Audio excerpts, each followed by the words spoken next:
Guess who's going to Kenya? Meow, meow, meow. Barrel, barrel, barrel, barrel, barrel. Kenya update 2025. Kenya 2025. Who's going to Kenya? No. Congratulations. Wow, it's fucking crazy. Yeah, you want a trip to Kenya? I did win a trip to Kenya. That's fucking wild. Crazy. I have to get like 10 shots and take malaria pills. I don't know what that entails. Well, I heard they taste like root beer. Are you serious? Mm-hmm. Oh. Yeah, a lot of people in Africa don't like root beer because it tastes like malaria medication. Tastes like malaria. Medication. Oh, I missed that part. Yes. Beer tastes like malaria. You heard it here, folks. Yeah, you heard it here worst. Yeah. So yeah, how are you feeling? I'm excited. Yeah? Very excited. To catch the people up, our work helps to fund some community projects around the world. And the one in particular is called the Water Project, and essentially it helps to build dams and create sources of water for communities who wouldn't otherwise have water. We had completed a project, and our co-workers, our CEOs raffled off, I guess they're co-workers, our CEOs raffled off 2 of their tickets to team members, and I won one. Yeah. So I get to go see the community that we've impacted and the dam that we've helped to build, and I'm going to need a lot of tissues because I'm going to be crying a lot. It's going to be a good time. You're going to be very tan. Maybe. Do you not tan? I do tan. I tan very well. Mm-hmm. That's a 25% Mexican in me. Comes in clutch. Mm-hmm. And then I'm not going to be there for that long, though. How long are you going to be there for? So I leave the 3rd, come back on the 7th, but it's a 20-hour flight. And then... Oh, fuck. Just hearing that 20-hour flight. 20-hour flight. That's not including time in security or any of that shit. Just the time in the plane. And then it's hours worth of travel through, like, the middle of nowhere, essentially, where this community lives. So it's pretty much over 2 probably 2.5, 3 days of travel. Mm-hmm. And then I think it's 1 or 2 nights that we're actually staying there. But yeah, it's wild. What are you going to do on the 20-hour flight? Do you have a nice book or 2, 3, or 4? I'm going to have to. I mean, I'm usually a good napper, honestly. Okay. Got to be a fucking professional napper to get through a 20-hour flight. I am a professional napper. Don't you? Can you sleep for 20 hours straight? No, I could not do that, but I am a good napper. Mm-hmm. So I'll be napping a lot. No, I'm probably going to bring a book. Make sure I download my podcasts and some shows and movies and shit. Yeah. I did make the mistake, though. I did download a bunch of stuff when we went to Italy a couple years ago now. It was 1 year ago, 2 years ago? I don't remember. And then they wouldn't play because we were over in another country, and it could tell that we were no longer in the U.S.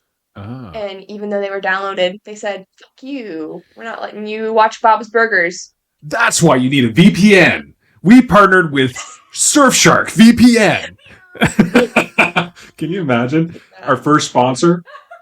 Jesus. A VPN. Yeah. Yeah. Listen, VPNs will literally partner with anybody. Maybe we can get them. Yeah. Any VPNs out there?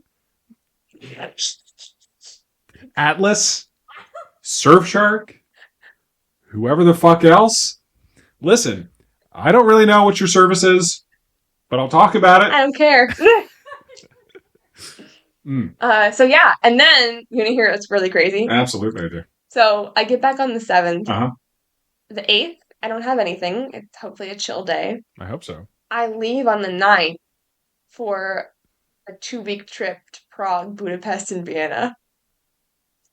You're a jet setter. You're going to be spending collectively 40 hours in a plane. Yep. Which is almost 2 days. Yes. And then after that, when you touch down, you're off again. Yes. Okay. How is that? Is it settling in? I'm crazy. I can do it. I mean, of course I can do it. I have to do it. But what if you can't do it? I can't do it. What if hour like 15, you're like, I'm going to leave. I'm going to walk out. I'm going to get off this. Gotta leave. Help! Somebody! They have to turn the plane around, spend another 15 I hours. fucking end my life. Turns into a 30-hour It's like I flight. said, get down, not go back. No, I'm excited. It's surreal. Very surreal. This is going to be a wonderful experience. It will be. I have to figure my shit out and get the shots and the pills and shit. Yeah. How many shots again? It's like 10. Like, no shit. It's yellow fever, typhoid. You have to get your tetanus upped. Hepatitis B, hepatitis A, a couple other things. HPV. HPV. I mean, don't most people get HPV inoculations? Yeah, but I think you have to like re-up it. Like, that's why you have to get tetanus again. Like, even if you have it already, you should get boosted. Mm-hmm. You have to boost all these things. And there's a couple other ones they didn't even mention in the email, I imagine, because they're either more common or more obscure. I don't know which one is which. Is there a bronchitis inoculation? Fucking wish I would take it. I bet so. Man. But yeah, so that's going to be my life in May. Mm-hmm. Very excited.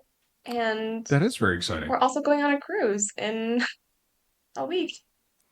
Wow. I'll be on a cruise at this time next week. Well, it's fucking crazy. Yeah. I'll be at the office. Now, the original plan, so I had some fun May plans as well. Mm-hmm. I was going to buy a car. I was going to say. And I don't want to give too many details because it's kind of up in the air at the moment. But I was going to buy it in Utah and then drive across the United States back to Harrisburg, which is about 30 hours. And I just love that idea. That's nice. People have called me crazy.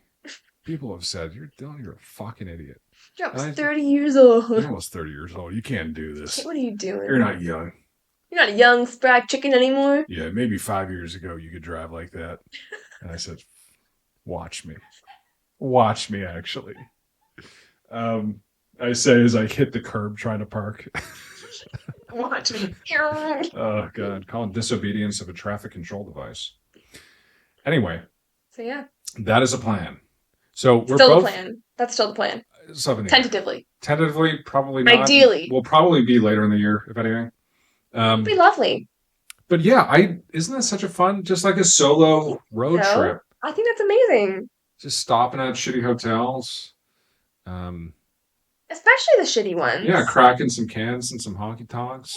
Yeah. And flying over states. Wait, cracking some cans and honky-tonks? Cracking some cans and honky-tonks. What is a honky-tonk exactly? You know what a honky-tonk is? I believe I do know, but what does it mean to crack it? Have you never heard of the squonky squonk? I know my squonky squonk friend, and I know that he goes to the honky-tonk, but what does cracking a honky-tonk mean? No, cracking a can in a honky-tonk. With a honky-tonk band. Wait, cracking a can at a honky-tonk? Yes. Oh, I was hearing cracking a can and a honky-tonk. Like, I don't know if I can crack a honky-tonk, that's what I was... but God knows I'll try. So essentially, you know what a honky-tonk is. I know what a honky-tonk is. Don't act dumb, everybody. There are too many on my way home, I'll tell you that. And, yeah, gosh, we're going to have so many stories to tell, you and I. Yeah. Mm-hmm. Yeah, it's going to be a good time. Good time. Yeah. 2025, 2020 thrive. 2020 thrive. Yeah. The world's falling apart, but we are not. I like that. Yeah. 2020... Drive. Yes! Hell yes! 2020 drive. Yeah, that was perfect. So nice. I think we got a title. Yeah. 2020 drive. 2020 thrive, 2020 drive. Guard the down. But yeah, that's going to be the plan. So it looks like we're both going to be pretty busy. How we're going to get the podcast in? Well, I don't fucking know. Make it work. We got next week covered. We did two today. Yeah. We're going to do Hogcast. Wholesale podcast. Didn't mean to say Hogcast. Hogcast. Although I don't hate the sound of that. I do. If we want to diversify into competitive pig evaluation. I'm really good. I'm okay. Hogcast. Thoughts? None of them are good. Right. Yee! Oh my gosh. I hate it here. Welcome, everyone. I'm leaving. To My Existential Crisis. Podcast where we talk about all things that make us question our entire sense of self. My name is Madison Epley. And my name is Dylan Berger.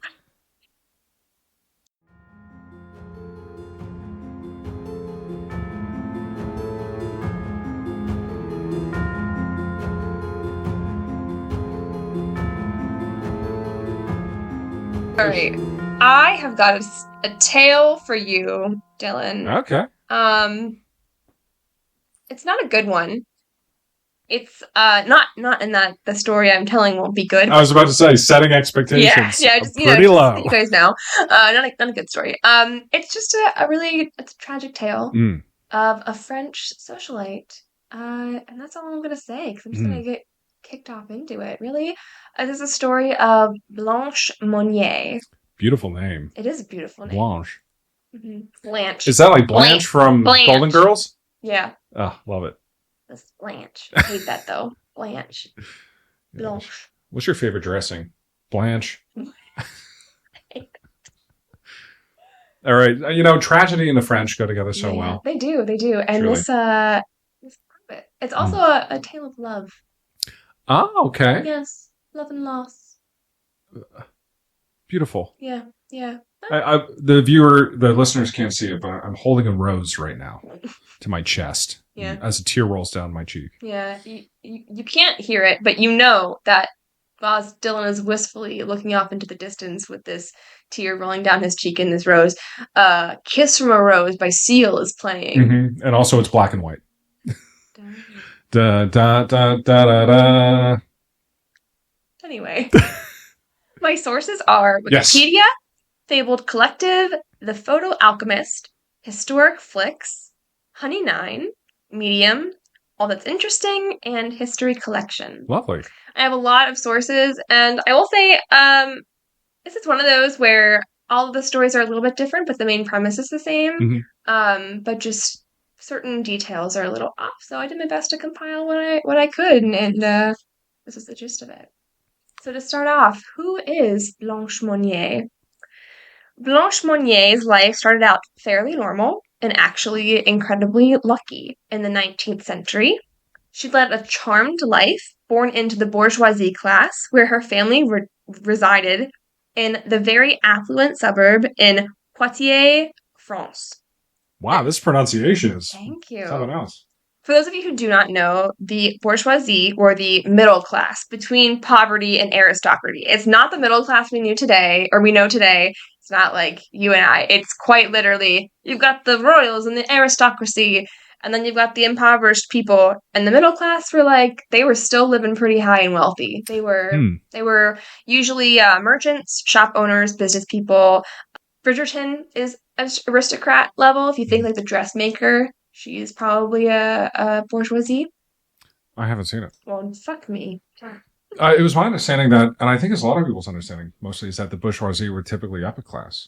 But I guess it is medium. They are still upper class. Aristocracy is more like the like royals. Yeah, like lords and ladies and stuff. Gotcha. But they're still socialites. They're still upper class. So honestly, think of aristocrats as like out of the picture because they are the lords and ladies. It really is the bourgeoisie versus the impoverished people. Gotcha. Like, there is no in between there. The proletariat. So typically if you think middle class, it's middle class in that they are in between the poor people who can't afford food and the wealthiest of the wealthy residing in castles. Understood. Yes. So Blanche and her family, they didn't need to worry about money, and they certainly did not need to work like the lower classes. Blanche's job was attending social events, to look pretty, and to find a worthy husband. Marry up the chain and marry well to bring in more generational wealth to the family. She enjoyed playing the piano and was quite good at it, reading romance novels, and she was an absolute beauty. She was a stunner. She was a regular and perfect bourgeoisie daughter, as perfect and regular as she could be.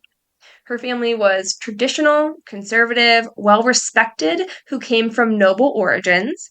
Their family actually teetered between aristocrat and bourgeoisie, making marrying up the social ladder all the more important for the reputation. They came from noble blood, so they were, of that lineage. Blanche had an older brother, Marcel, who was a law school graduate and former administrative official for a French county. Her father, Charles Emile, was the dean of the Faculty of Letters for their city, which I think is like a post office. Oh, Faculty of Letters. Faculty of Letters. Way better than post office. Yeah. And her mother was a typical housewife in that time.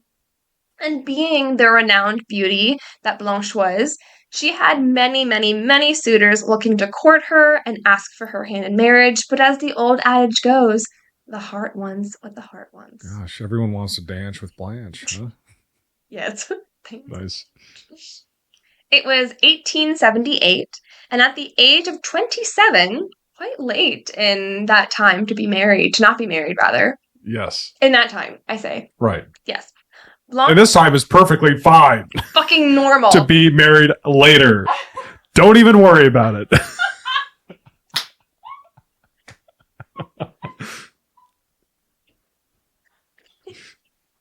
Okay. All right, so at the ripe old age of 27, Blanche was in love with an older man, a lawyer who had very little money to his name. Her mother, Louise, was furious and horrified and insisted that she could not marry a penniless lawyer and insisted that they must break off their union. She said that it would cast a shadow on the family and that they were supposed to marry upwards, not downwards, and especially not that downwards. He was beneath her. But Blanche didn't care.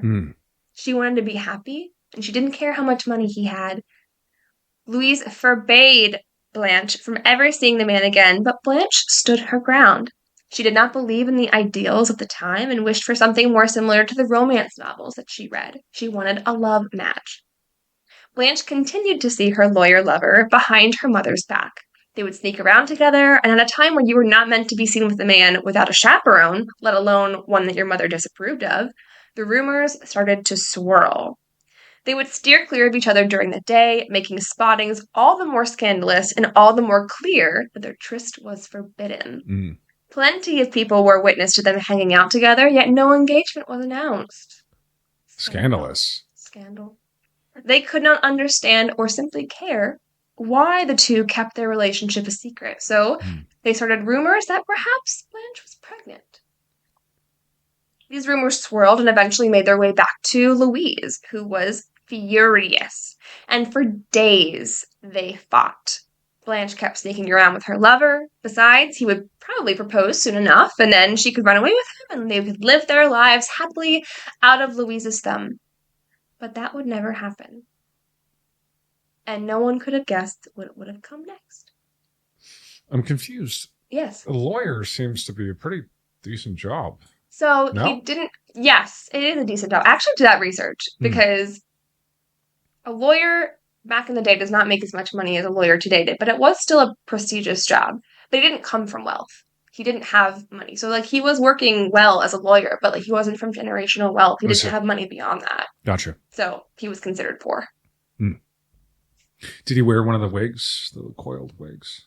I don't know, actually. I would imagine so. I like to think that in my did the lawyers wear them or just the judges? I believe the lawyers. Did everybody wear them? Everyone in court. No? Maybe. Yeah. Actually, yeah. I think you're correct. I think, everybody in court had to wear them. Yes, it was powdered. Yeah.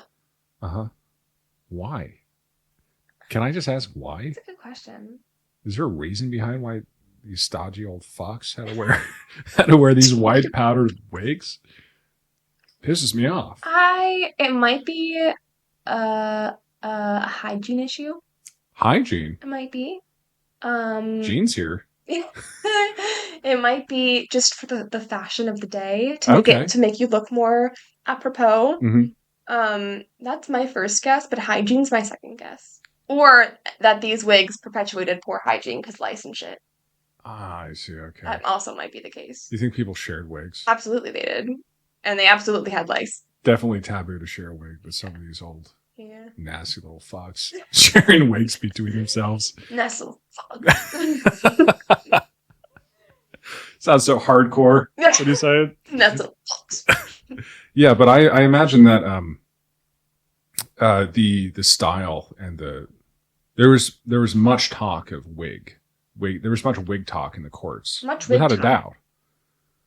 The lawyer with the largest and most voluminous wig, probably kind of the talk of the court. You're probably correct. Most likely, they're probably the most well respected. But there are also, the newer lawyers who try to go a little bit too. But you can't go above the judge. Right. Because then if you do, you're stepping on their toes. Can you imagine the judge just has this enormous wig? Just can't even support his head. Like, it's like being held up by like like an assistant. Yep. Anyway. So Louise, the mother, told Marcel, the brother, about the affair. Being very obedient and loyal to his mother and agreeing with the ideals of the time, he felt that his sister was out of control. Not just for the affair, but wanting to marry an older man. Also, to hear how she argued and spoke to her mother, they determined that they did not want them together, and they wanted to teach Blanche a lesson. Mm-hmm. In the following days, people had begun to ask about Blanche and her whereabouts. No one had seen her. Louise and Marcel said that she had run away. They were also worried sick about Blanche's well-being. They cried to neighbors, mourned her disappearance like everybody else. They thought, she disappeared in the middle of the night. We miss her so much. Rumors started swirling that maybe she had a breakdown and was sent to an institution, or that she ran away to travel the world and, like, be a little scandalous. And this wasn't just anybody. Remember that. This was a very beautiful, eligible bachelorette socialite who came from money, who just seemingly vanished into thin air. But it was also a time where you turned a blind eye and you didn't ask questions. And we don't actually know if her lawyer lover came looking for her, but if he had, he would have been told this same story. Mm-hmm.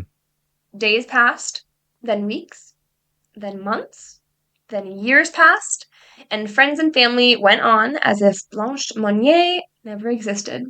Everyone's lives continued, and if there was any shred of memory left of Blanche, it died 10 years after her disappearance, when her lawyer lover died unexpectedly. And he died without ever knowing what had happened to Blanche.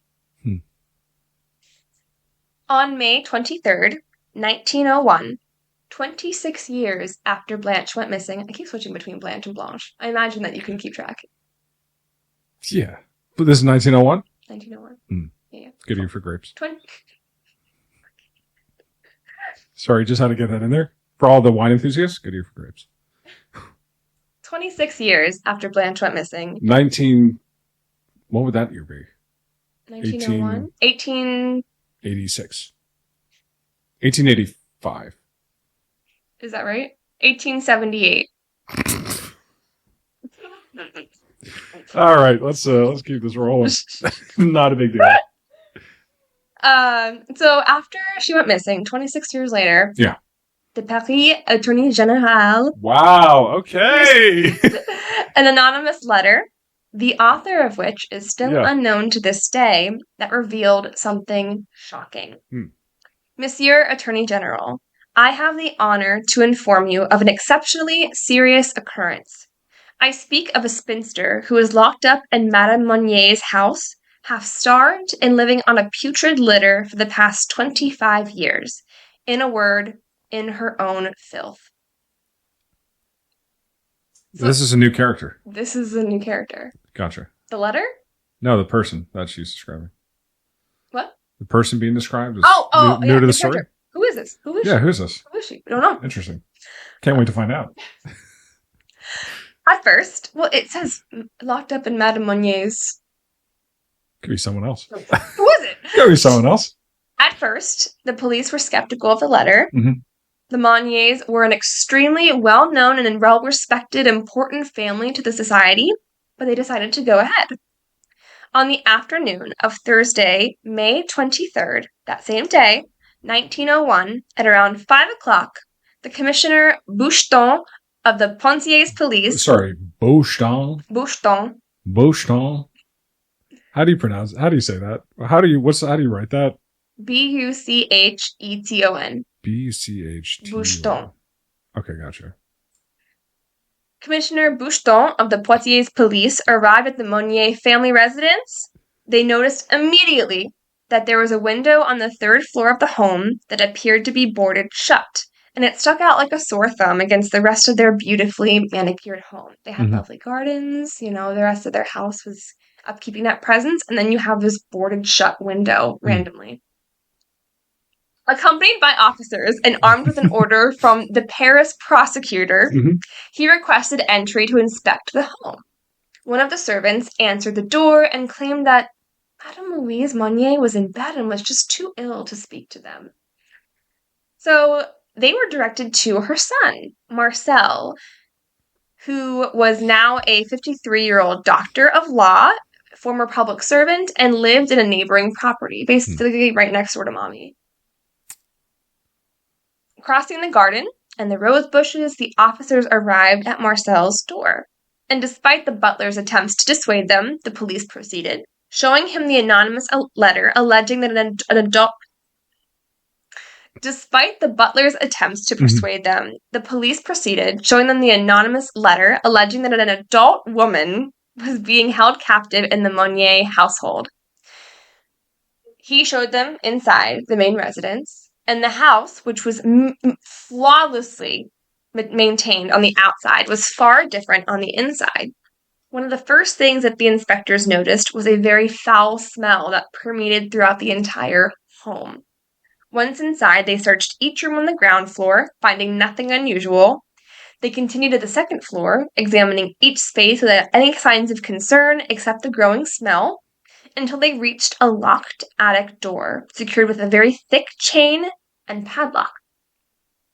When asked to open it, the family initially resisted, but the officers insisted, warning that they would involve a judge if necessary. They eventually broke the door down because I don't believe that they had the key. And were immediately hit with the most putrid smell.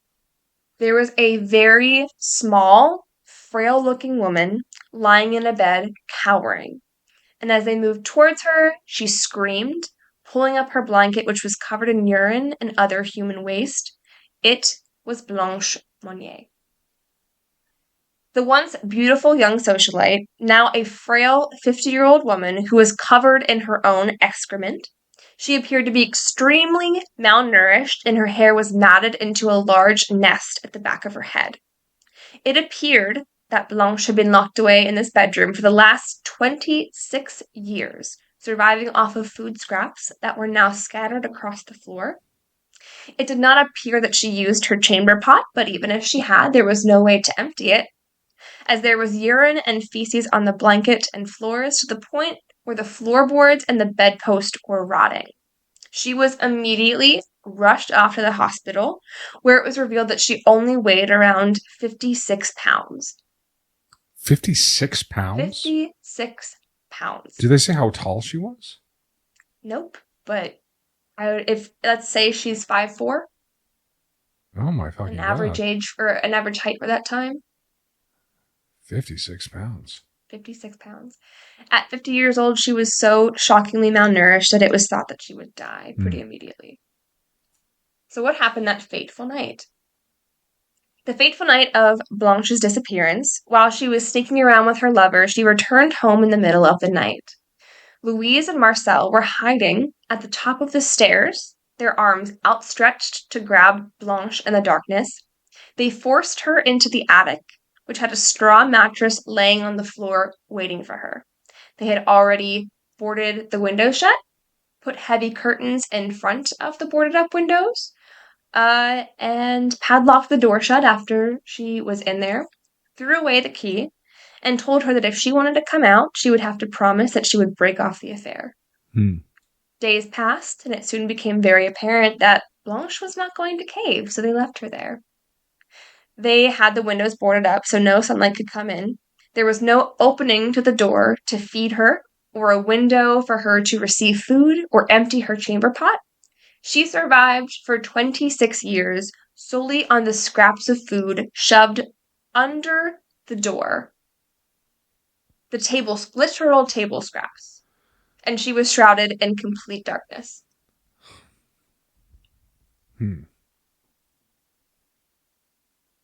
You have a face. You know, a lot of young American men choose to live this kind of life voluntarily. Incels? I wouldn't say it, but... I said it. Wow, that is absolutely hard. Yeah. Awful. Awful. How's she doing today? Well, I've got some more details about how awful it was. Oh, there's more. There is more. One witness on the scene described what they saw in the bedroom. The unfortunate woman was lying completely naked on a rotten straw mattress. All around her was formed a sort of crust made of excrement, fragments of No, meat, not the crust. vegetables, fish, and rotten bread. Anything but the crust. We also saw oyster shells and bugs running across Mademoiselle Monnier's bed. The air was so unbreathable, the odor given off by the room was so rank that it was impossible for us to stay any longer to proceed with our investigation. She was shrouded in darkness for so long that whenever they opened the door, she hid under her blanket because the sunlight was too much to handle just from the outside, from the inside of the house. It was too much, just the light there. She was terrified and completely deranged. And one of the police officers wrote in his statement, "We immediately gave the order to open the casement window. This was done with great difficulty. The old dark curtains fell a heavy shower of dust, and to open the shutters, it was necessary to remove them from their hinges." At the hospital, the nurses gave her a bath, and they kept saying, the nurses gave her a bath, and Blanche kept saying how lovely it was to be so clean and how thankful she was to be free. And although it was still difficult for her to be in sunlight because of her sensitivity, she was slowly being able to adjust to to the light. But the nurses, they bathed her, they cut out her matted hair, and they just recalled that she was very thankful. She was very polite, very kind, and she just would thank them over and over and over again for caring for her. And incredibly, Blanche would recover from her physical injuries. Oh, I'm always waiting for the other shoe to drop with this kind of thing. Well, it's not great. When the police were done raiding the home, while they were raiding the home, Madame Monnier was sitting in her living room, completely calm. Fucking bitch. Yep. She and Marcel tried to claim that Blanche brought all this on herself. Louise Monnier was immediately arrested, where she confessed to abducting her own daughter. Blanche's brother Marcel was also arrested and stood trial for helping his mother imprison Blanche. Good. Although Marcel did not live with his mother and sister, he did live across the road and spent much of his time in the family home. It was impossible for him to not have known what was going to happen, right, even if he did deny helping her, but there was no way that his mother could solely wrestle down a 27-year-old woman on her own to put her in that attic. The people of France were horrified to read in newspapers that he had known his own sister was kept prisoner. He did nothing to help it, and he actually helped to keep her there. Louise claimed that she did not mean to harm her daughter. She said that Blanche had become seriously ill and suffered a mental breakdown of her own accord. She was the one who locked herself in that bedroom. She was the one who chose to never leave again. She was apparently the one who also padlocked the door shut from the outside. Okay. Oh. So how else would you lock yourself in a door in a room like that? Yeah. That simplifies things. What? That simplifies things quite a lot. Yeah. Of course. Yeah, She did this to herself. That's crazy what some people can do to themselves. Choosing to stay in a room for like 20 plus years, padlocking door from the outside. Yeah, crazy. Some people do that, Yeah, man. Just like in this story. Exactly. So, Louise Monnier. Yes. I say yes, like you're referring to me. I already said that. Oops. After spending one evening in prison, Louise became gravely ill. Of course. And was moved to the infirmary, where she would pass away from heart failure at the age of 75, just dramatic. 2 weeks after her arrest. She would never have to face any real consequences of her action. She was ill for a long time, and the stress of seeing newspaper reporters along with crowds of angry people outside her home made her illness even worse. So she did live to see the angry mob gather in front of her house. Yeah. And as for Marcel, Blanche's big brother, he knew more than he was letting on. Authorities wanted to charge him with criminal confinement and torture for his role in what happened to Blanche, but he maintained his innocence, echoing what his mother had said, that she had chosen to stay in her bedroom and was free to leave at any point. Mm-hmm. Marcel was sentenced to just 15 months in prison, but was eventually acquitted on claims that his sister could have left at any time but chose not to. And to the shock of everybody in the courtroom and in France, Marcel was a free man. He was convicted at first, but then was acquitted, with the reasoning that he was not legally obligated to rescue his sister from the danger of death or injury, according to the French Penal Code.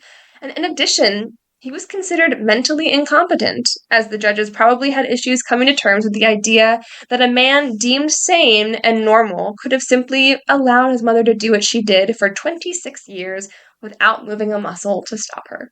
I don't know why, but it reminds me of I think it was a Simpsons quote where the cops are out and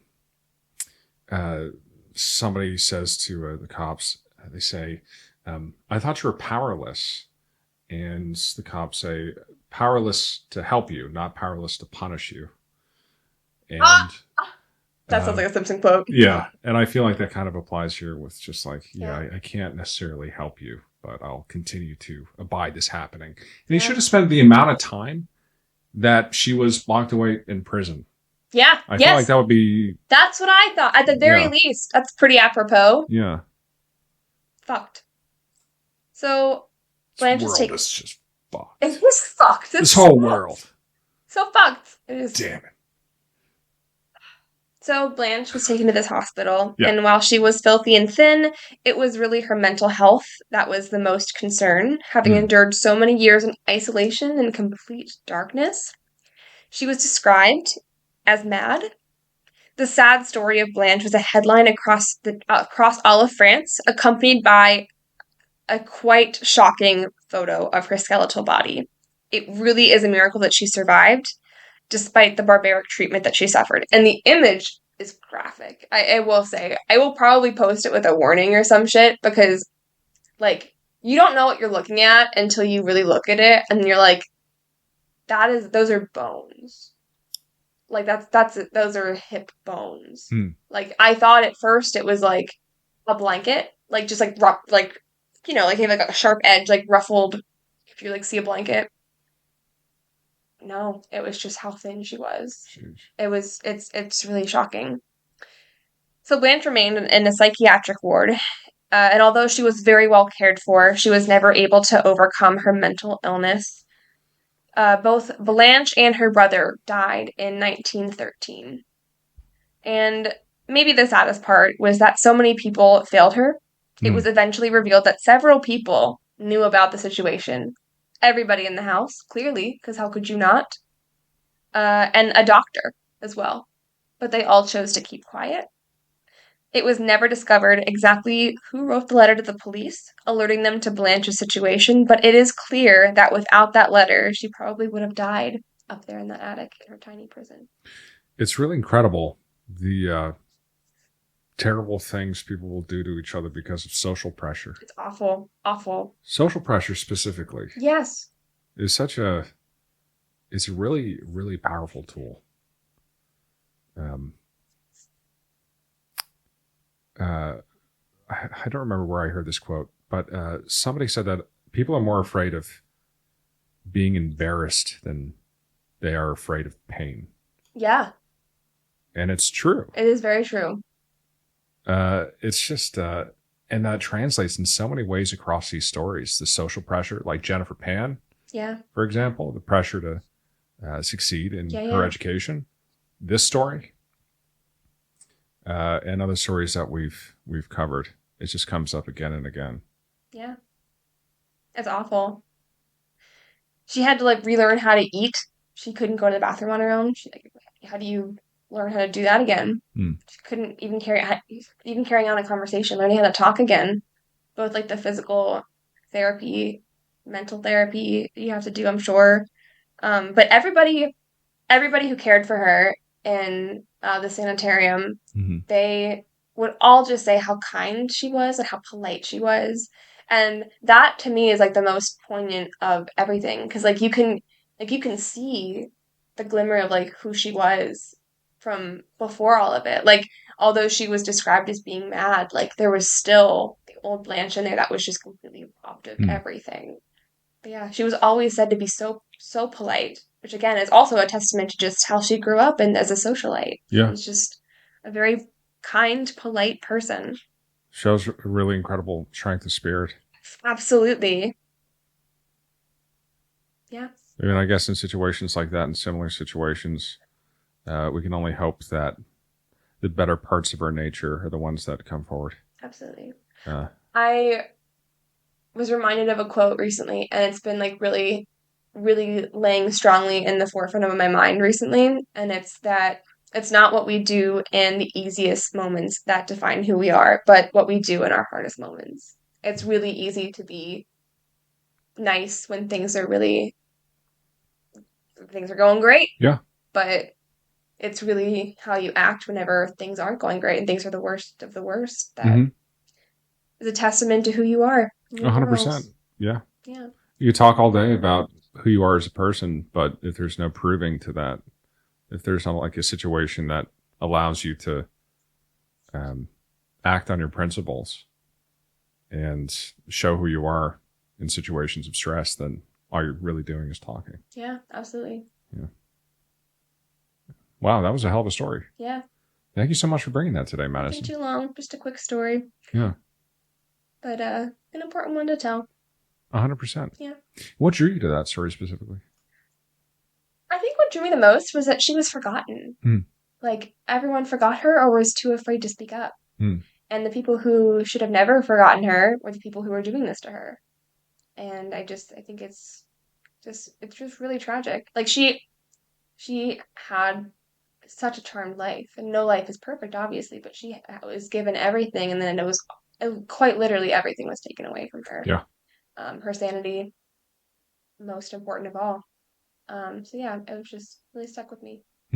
Yeah, and I think most of all, what stuck with me is how kind and lovely she was described, especially after all that.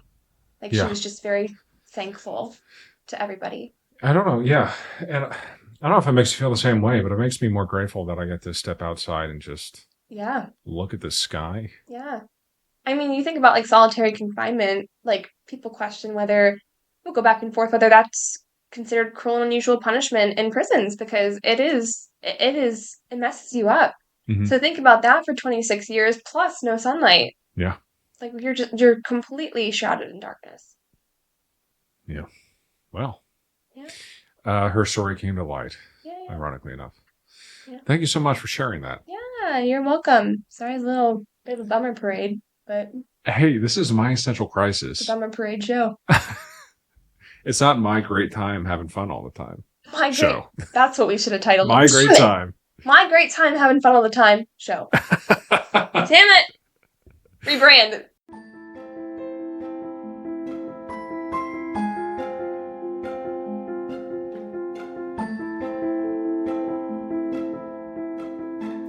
All right. Well, Madison, where can they find us? They can find us at Emmy Crisis Pod on Instagram and Facebook. If you like what you hear, want to send in topic ideas or anything of the sort, just want to say hi, you can do that at myexistentialcrisispodcast@gmail.com.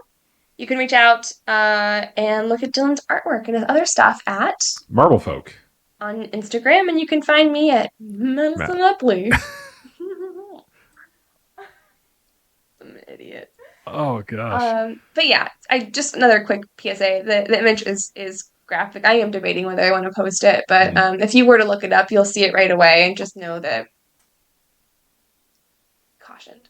But yeah, have a great day, everybody. Have a great day, folks. Bye. See you next time.